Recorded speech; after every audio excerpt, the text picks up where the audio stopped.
Assalamualaikum warahmatullahi wabarakatuh. Dalam pertemuan ketiga ini, dengan mata kuliah Budaya Nasional Indonesia, saya akan menjelaskan sedikit tentang penetrasi kebudayaan. Yang dimaksud dengan penetrasi kebudayaan adalah masuknya pengaruh suatu kebudayaan ke kebudayaan lainnya. Penetrasi kebudayaan dapat terjadi dengan dua cara. Yang pertama, penetration pasifik atau penetrasi damai. Dan yang kedua, penetration violent atau penetrasi kekerasan. Yang dimaksud dengan penetration pasifik adalah masuknya sebuah kebudayaan dengan jalan damai.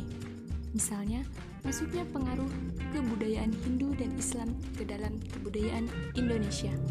Penerimaan kedua kebudayaan tersebut tidak menyebabkan konflik, tapi justru memperkaya khasanah budaya masyarakat.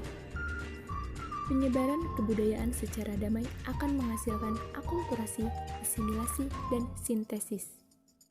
Yang dimaksud dengan akulturasi adalah gabungan antara budaya lokal dan budaya asing dengan tujuan membentuk suatu kebudayaan baru, namun tanpa menghilangkan kebudayaan asli. Sedangkan yang dimaksud dengan asimilasi adalah gabungan antara budaya lokal dan budaya asing dengan tujuan membentuk suatu kebudayaan baru dan menghilangkan kebudayaan lama.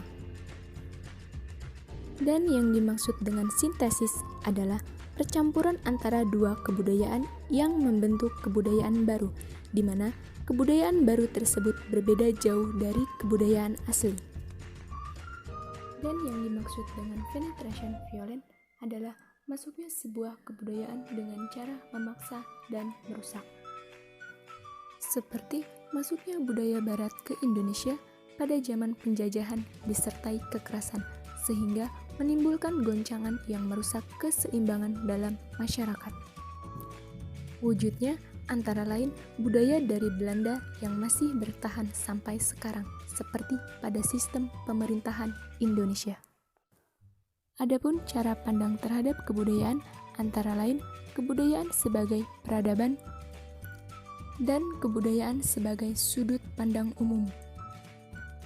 Kebudayaan sebagai peradaban.